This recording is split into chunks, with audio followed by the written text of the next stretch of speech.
La plus grosse erreur de coach en séduction, Red Pill et consorts, c'est de vous faire croire ou de croire eux-mêmes que si vous évoluez en tant qu'homme, si vous devenez meilleur sur le plan financier, sur le plan physique, si vous avez plus de succès et consorts, vous allez plaire aux femmes parce que vous plaisez, entre guillemets. On va faire court. La réalité est tout autre. Je pense que c'est une projection que font beaucoup de coachs, qui est de croire que parce que tu t'améliores, la femme va t'apprécier. En fait, je pense que c'est une mauvaise interprétation, c'est une projection même. Je pense que les hommes projettent dans la femme leur propre idéal.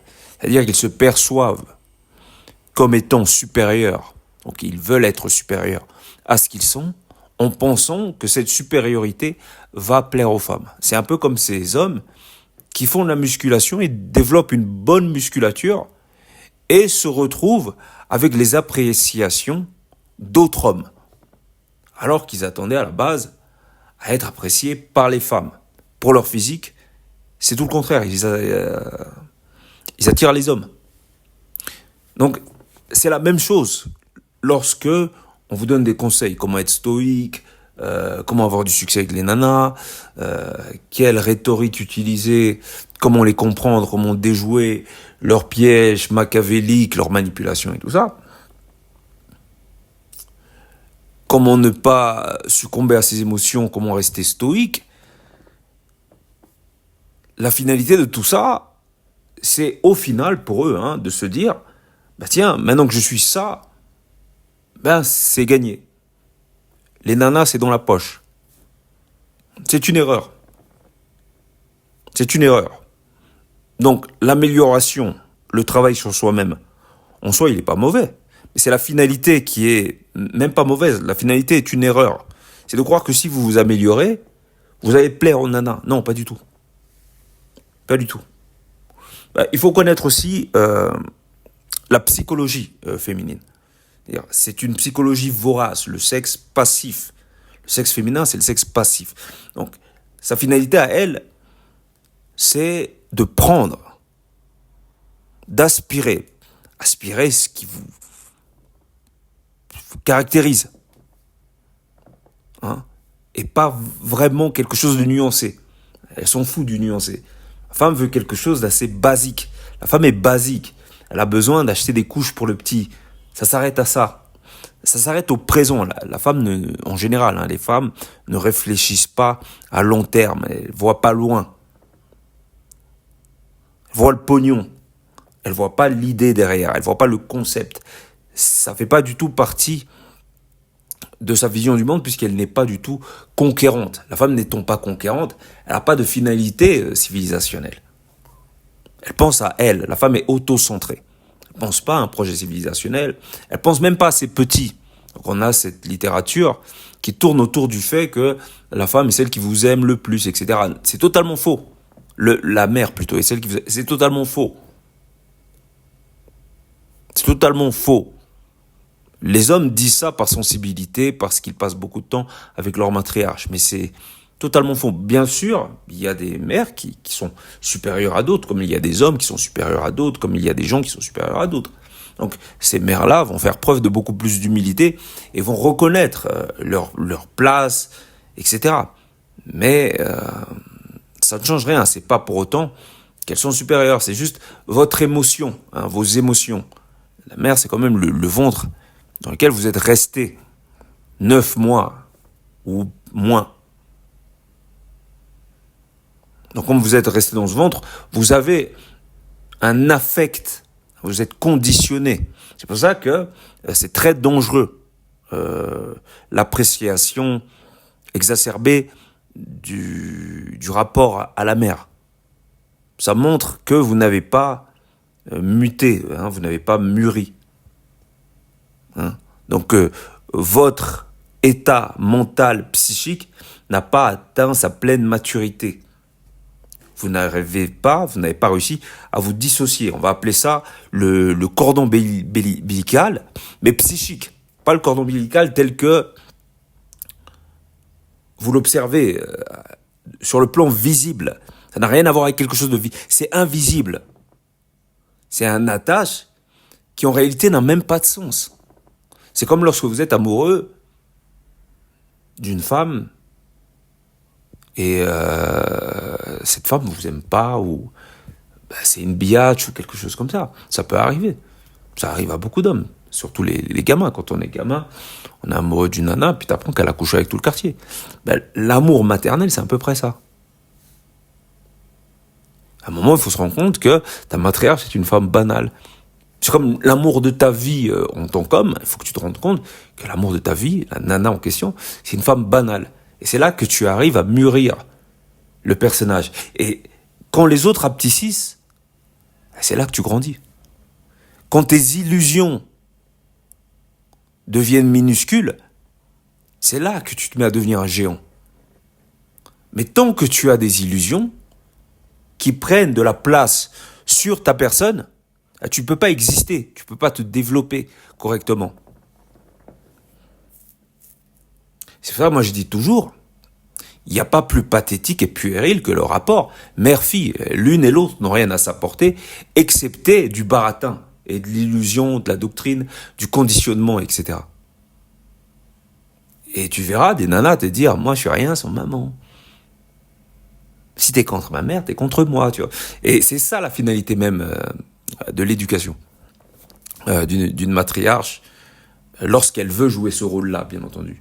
Lorsqu'elle a l'humilité de reconnaître que son rôle est secondaire, c'est-à-dire le rôle féminin, l'épaule de l'homme, donc c'est-à-dire le rapport homme-femme lorsqu'il est cohérent, elle reconnaît son rôle et puis elle s'arrête à son rôle. Elle veut pas devenir une espèce de déesse pour les futures générations. Ça, c'est ce qu'on va retrouver dans les communautés qui s'en sortent pas.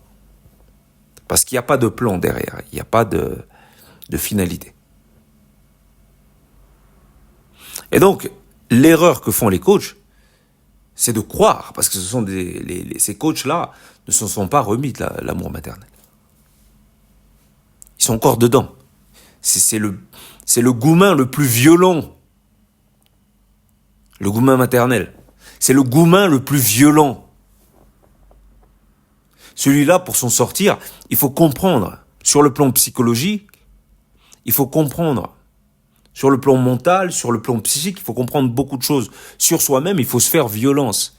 Il faut re-questionner le début, la naissance, l'enfance, l'adolescence, etc., etc., etc. Il faut tout re-questionner, jusqu'à se rendre compte qu'en fait, on s'est fait duper. On s'est fait duper. Et puis, c'est utile. Ou pas. Hein. Mais ça peut être utile pour certains. De nous offrir un mensonge, un baratin. Et puis, il y en a beaucoup de gens, la majorité des gens, ils servent à rien. T'as une maternelle comme ça, je veux dire, elle a pas de grandes idées, elle a pas de grandes aspirations. Comme je dirais à certaines nanas, c'est pas parce que t'es une nana que ça t'autorise à être stupide, à être maniérée et à croire que t'as de l'importance. J'étais à la station d'essence dernièrement, il y a une nana, j'avais juste besoin d'essence et elle commençait à faire des manières. Et moi, je suis pas amoureux de toi. Moi, je suis là juste parce que j'ai besoin d'essence. Arrête de faire des manières. Vous comprenez? Donc, se servir de notre statut pour inventer une réalité qui n'en est pas une. Et c'est ce qu'on va retrouver dans le rapport mère-fille. C'est que du baratin. Je suis innocente, quoi qu'il arrive, et puis ça c'est la littérature qui va orner la psyché féminine. Comme on pouvait le voir avec Cassie et Puff Daddy, où toutes les nanas répétaient en boucle qu'en réalité, elle était victime d'un gars et que tout ce qu'elle avait fait, c'est uniquement parce que elle était sous emprise. C'est que la nana, pour la nana elle-même, ne peut pas être responsable.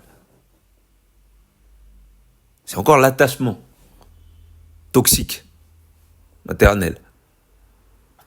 Et donc, les hommes aussi doivent se détacher aussi de l'empreinte maternelle, parce que lorsqu'ils croient que le fait d'évoluer va plaire à la femme, en fait, ce qu'ils cherchent, à travers leur évolution, c'est plaire à leur mère. C'est-à-dire la récompense de tout cet effort, c'est plaire à la mère. Et on a tout ça, c'est une maladie, hein, c'est quelque chose qu'on a en nous, dont on doit se détacher pour exister. J'ai vu une publication dernièrement sur Facebook, un jeune frère qui disait « C'est pas grave. Ne pas être compris des autres, c'est pas grave. Vivre sans être compris ou quelque chose comme ça, c'est pas grave. » J'ai trouvé ça balèze. C'était tellement simple, mais c'est pas évident pour tout le monde.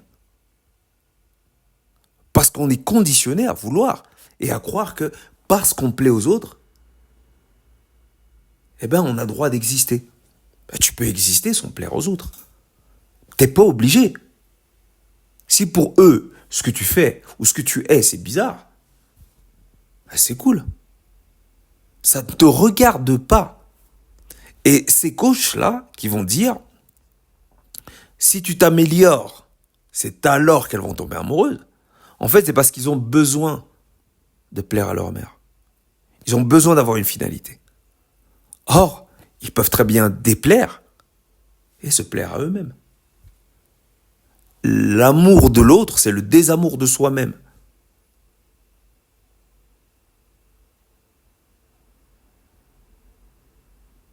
Et donc, c'est ce qu'il faut comprendre. Il y en a même qui vont jusqu'à prétendre que lorsque ça n'a pas été, c'est parce que le mec, il n'a pas été assez masculin. Ou il n'a pas été assez quelque chose. Lorsque ça n'a pas été en couple, bien sûr. Il y a quelque chose qu'il a fait c'est-à-dire que la nana devient le baromètre. C'est pas mauvais en soi, hein, mais ça peut pas être le point de mire d'une existence. On pourrait très bien se dire, plutôt que de le formuler comme ça, parce que tout n'est qu'une question de formulation. Dire voilà, ma nana m'a quitté parce que je suis une merde ou parce que je suis pas assez ceci ou pas assez cela. Non, elle m'a quitté parce qu'on se correspondait pas. Elle s'est barrée parce que ce que j'étais ne la correspond pas. Mais j'en ai rien à péter parce que ce que je suis me correspond. Vous voyez ? Donc, la même situation, mais deux formulations différentes qui apportent quoi ? Qui apportent une évolution d'un côté, c'est-à-dire que j'accepte que l'on ne m'accepte pas, mais moi je m'accepte, et de l'autre côté, comme on ne m'accepte pas, je vais me conditionner à être quelqu'un qui sera adapté à l'autre, pour qu'enfin il m'accepte. Ça, c'est pas bon. C'est pas bon. Parce que ça fait partie de la vie. Certains vous apprécient, d'autres pas. C'est une erreur de penser que parce que vous déplaisez à quelqu'un ou quelqu'une, eh ben vous devez changer. Ça ne veut pas dire qu'il faut être buté. Toute critique est bonne à prendre dans la mesure où la critique est pertinente. Mais dire « je ne suis pas aimé », donc il faut que je me moule à celui qui ne m'aime pas, c'est être la proie facile d'un futur prédateur. Ou une prédatrice. Ce qui est, d'après mon expérience, encore pire. Les nanas n'ont aucune pitié à l'égard de l'homme faible.